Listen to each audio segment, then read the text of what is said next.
I want you to have a missional perspective toward people who are non-Christians. Not a view of they're an outsider, they don't believe the same theology that I believe. How can I be on mission for Christ with this person who is different than I? And it's good to have general prayers in your walk with God. But it's also important for us to have prayers that are on mission for reaching our neighbors and the nations with the gospel of Jesus Christ. We have got to be intentional in our prayer lives. So consider the scope of his request. Paul doesn't ask for release or comfort. He asks for open doors to declare the gospel in verses 3 and 4. That's the sign of a God-centered life.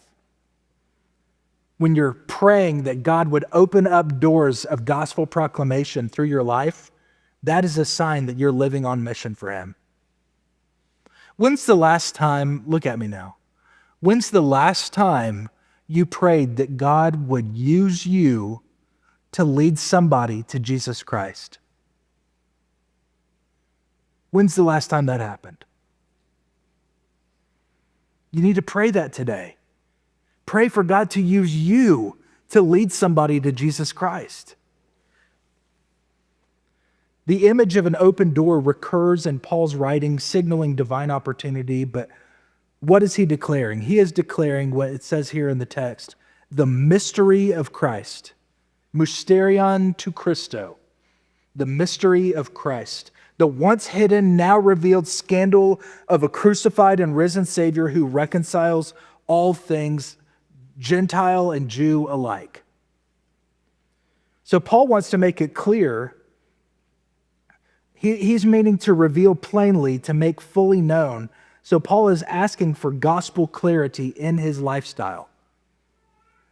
That there would not be anything that would distort a perspective from somebody looking at his life and thinking, does that person really love Jesus? Is there clarity of love for Jesus beaming from your life?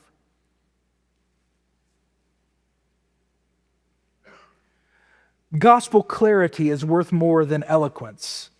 We need to pray for boldness, but plead also for clarity. Point number 4. Walking in wisdom toward outsiders. Walking in wisdom toward outsiders. Verse 5. It says, walk in wisdom toward outsiders, making the best use of the time. So Paul, in verse 5, he transitions from a perspective of talking and talking about your speech to a perspective of walking. He goes from talking to walking in verse 5, okay? Now walk, you guys know that I love fun words, right? Are y'all awake? Did the rain get you today? The rain got you, didn't it? Those of you watching online because of the rain, I'm glad that you're watching online, so thank you. But I love fun words. I get a word of the day emailed to me, and I try to use it at least 3 times a day. I try to expand my vocabulary just through fun things like that. I've always enjoyed words. My grandma taught me to enjoy words. I've always enjoyed them. So anyway, there's this word that I have used for years, and it is the word peripatetic. And I just love that word. I think it's fun to say, kind of like Francisco or something. I don't know, fun words to say, right? And if you didn't get that, then I'm sorry. But that's an elf reference. Nonetheless, peripatetic means to travel from place to place, especially in a short period of time. So the word that's used here for walk in the original Greek is periptate, and it's where we get the word peripatetic. And so basically, my whole point in saying that is that we travel around, often in short periods of time. So think about your daily routine, okay? Do you sit in the same place literally all day long? Well, some of you say, yeah, I have a desk job, so I kind of do that. You get up and you'll go somewhere else in the office though, right? Sure.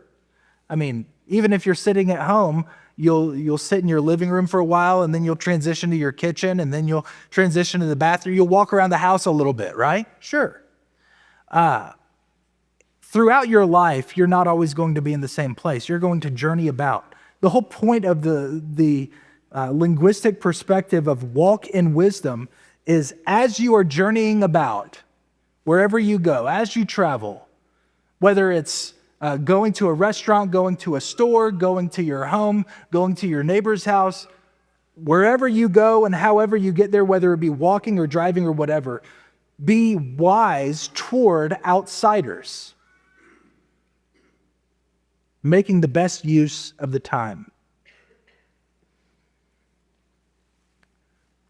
How many of you guys love a good deal at a store? Like you are a bargain hunter. Any bargain shoppers in here? All right.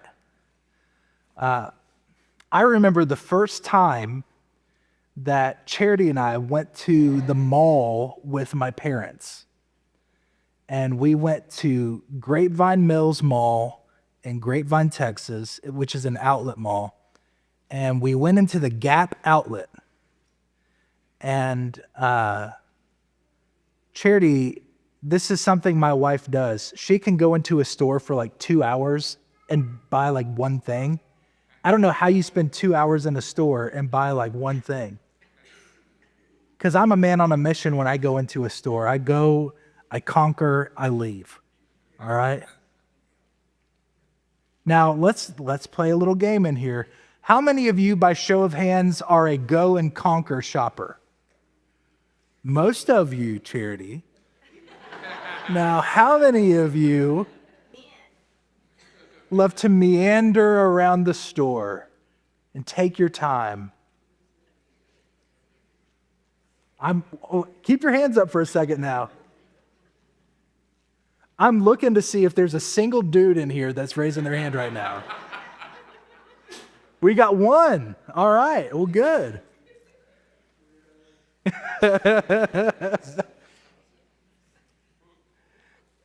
This is the way that I look at walking in wisdom toward others. Every day, listen to me now, every day is a clearance sale on eternity. Buy it up while it lasts.